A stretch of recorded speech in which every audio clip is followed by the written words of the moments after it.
अभी हम लोग देखने वाले हैं एक प्यारा सा सवाल है जो कि ट्रिग्नोमेट्री का है। और सवाल में क्या कह रहा है कि x का वैल्यू कुछ टर्म दे रहा है, x का वैल्यू कुछ ट्रिग्नोमेट्री के टर्म में दे रहा है और y का भी वैल्यू कुछ दे रहा है। तो मेरे को मालूम करना है X square minus Y square का वैल्यू क्या होगा। सवाल क्या है एक बार पढ़ दूं मैं फिर से। If x equal p sec theta plus q tan theta and y equal p tan theta plus q sec theta, then we have to find x square minus y square।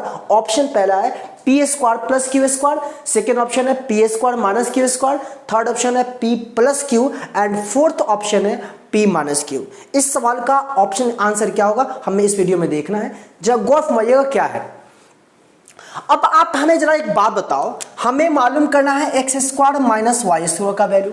जरा सोचो, X square minus Y square का find करना है और x का value इतना दे रहा है एंड वाई का वैल्यू इतना दे रहा है। दे रहा है या दे रहा है? नहीं दे रहा है, दे रहा है ना। तो आपके मन में क्या ख्याल आना चाहिए? देखिए, मैं इस क्वेश्चन का सॉल्यूशन बताना मेरा मकसद नहीं होता है, मेरा मकसद होता है हाउ टू अप्रोच द सवाल।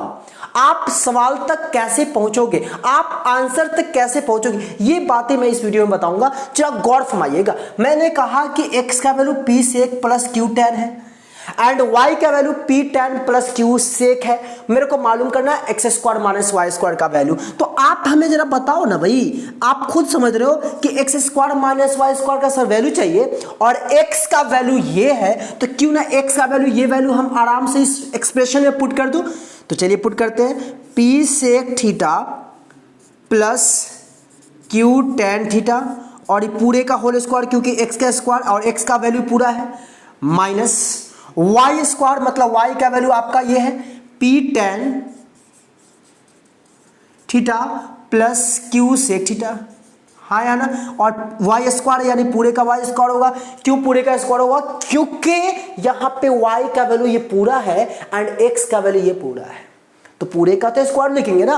अब आप सोचिए कि हमें X square minus Y square का वैल्यू चाहिए, तो हमने इस एक्सप्रेशन पे सारे वैल्यू को क्या करा, पुट कर दिया। कोई दिक्कत परेशानी नहीं। चलिए आगे बढ़ते हैं। अब आपके मन में क्या ख्याल होगा कि सर इसे हम कैसे ब्रेक करें। तो आप जरा सोचो, यहां पे p sec plus q tan का होल स्क्वायर है, तो होल स्क्वायर ही तो तोड़ेंगे। और आप बचपन में कहीं पढ़े होइएगा a plus B whole square, A square plus B square plus twice A B, यही ना पढ़े थे। एक बात और यहाँ पे आप हमें बताओ, अगर हम आपसे पूछे 4x दिख रहा होगा, 4x का होल स्क्वायर, ये 4x का होल स्क्वायर का मतलब क्या हुआ?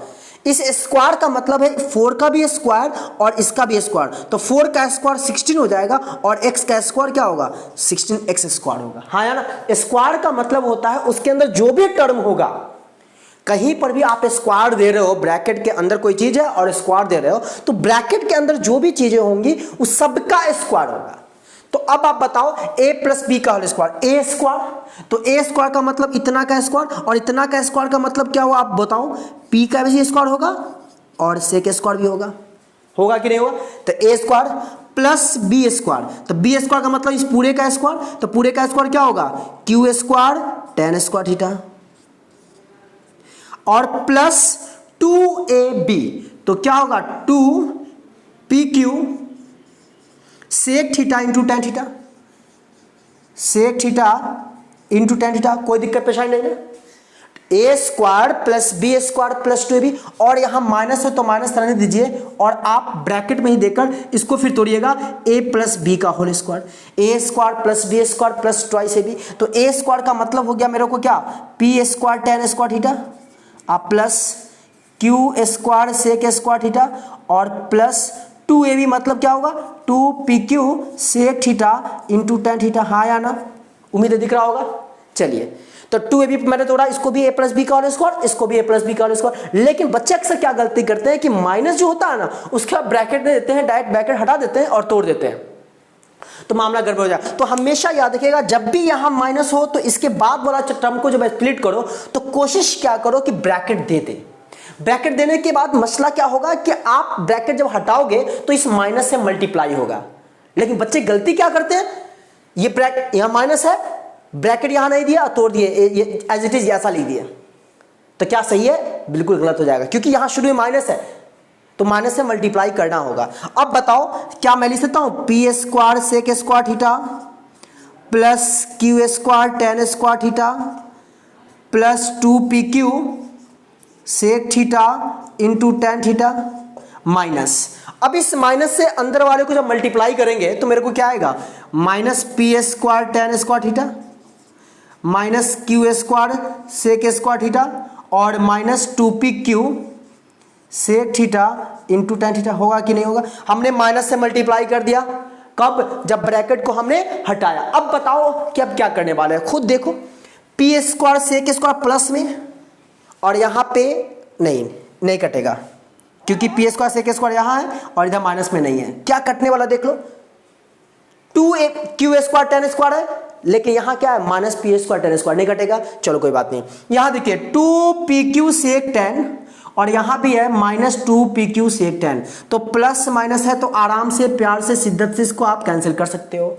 हाँ या ना? यहाँ दिख रहा है, चलिए कोई दिक्कत नहीं है। अब समझिएगा मैं क्या करने वाला हूँ। यहाँ पे बच गया आपका पी स्क्वायर सेक स्क्वायर फिर क्यू स्क्वायर टेन स्क्वायर और बच गया आपका माइनस में यहाँ टर्म और माइनस में यहाँ टर्म। मतलब आपका जो इसमें कैंसिल हुआ है ना वो 2ab वाला टर्म कैंसिल हुआ, प्लस 2ab और माइनस 2ab आपका यहाँ पे कैंसिल हुआ। अब बताओ, अब तो कॉमन ही तो लेंगे ना, तो पी स्क्वायर वाला यहाँ टर्म है और पी स्क्वायर कहाँ टर्म है, पी स्क्वायर यहाँ टर्म है। तो इन दोनों में जब पी स्क्वायर आप कॉमन लोगे तो यहाँ पे लिखोगे क्या, सेक स्क्वायर थीटा और यहाँ क्या बचेगा, माइनस टेन स्क्वायर थीटा। फिर उसके बाद क्यू वाला अगर बात कर ले तो यहाँ पे क्यू स्क्वायर टेन स्क्वायर और यहाँ पे क्या है, क्यू स्क्वायर सेक स्क्वायर। तो इसमें जब आप क्यू स्क्वायर कॉमन लोगे तो यहाँ पे टेन स्क्वायर होगा और यहाँ पे क्या होगा, माइनस सेक स्क्वायर थीटा। हाँ या ना? अब बताओ, बचपन में आपने कहीं पढ़ा था sec square theta minus tan square 1 होता है, यानी एक आइडेंटिटी आपने पढ़ा था कभी, 1 plus tan square theta equal sec square theta. और याद रखना sec square theta minus tan square theta equal 1। पढ़ा था या नहीं पढ़ा था? बिल्कुल पढ़ा था। यानी sec square minus tan square आपका क्या 1 होगा। और यही अगर आप मैं ऐसा कहूं टेन स्क्वायर थीटा अब माइनस सेक स्क्वायर थीटा, तब उस केस में आप यहां पे क्या लिखोगे, -1 लिखोगे। कब? जब tan square minus sec square कहोगे तो -1 और sec square minus tan square कहोगे तो 1। सिंपल सी बात है भाई, माइनस कॉमन ले लेंगे तो माइनस ही तो आएगा ना। चलिए अब बताओ, यहां पे है आपका sec square minus tan square, तो sec square minus tan square क्या होता है, मैं यहां ले लेता हूं, sec square minus tan square 1, तो 1 इंटू पी स्क्वायर आपका यहां पे आएगा पी स्क्वायर। फिर यहां प्लस क्यू स्क्वायर है तो प्लस क्यू स्क्वायर। और आप देखो खुद से, यहां पे tan square minus sec square है तो tan square minus sec square क्या होगा, अभी मैंने बोला कि sec square minus tan square 1, तो tan square minus sec square क्या कहोगे, -1। तो इसका वैल्यू जब -1 होगा और -1 को प्लस क्यू स्क्वायर से मल्टीप्लाई करोगे तो यहां पे क्या लिखोगे, माइनस क्यू स्क्वायर। यानी आंसर क्या आया, P square minus Q square. अब हमें बताओ कि इन ऑप्शंस में कौन आपका ऑप्शन करेक्ट है, तो आप देख पा रहे हो ऑप्शन बी। ऑप्शन बी में आपका आंसर है P square minus Q square. और इस तरीके से हमारा इस क्वेश्चन का सॉल्यूशन होता। बहुत ही छोटा सा वीडियो था, उम्मीद करता हूं आपको समझ में आई होगी। और ये सवाल बीपीएससी टीचर, एसएससी सीजीएल, मतलब एसएससी रेलवे बैंकिंग सारे कंपटीशन एग्जाम में, जनरल कंपटीशन में पूछे जाते हैं। तो उम्मीद करता हूं समझ में आई होगी। और समझ में आई तो वीडियो को लाइक करिए, दोस्तों के लिए शेयर करिए और साथ ही चैनल पर नए हैं तो सब्सक्राइब कर बेल आइकन को प्रेस करिए। Thank you.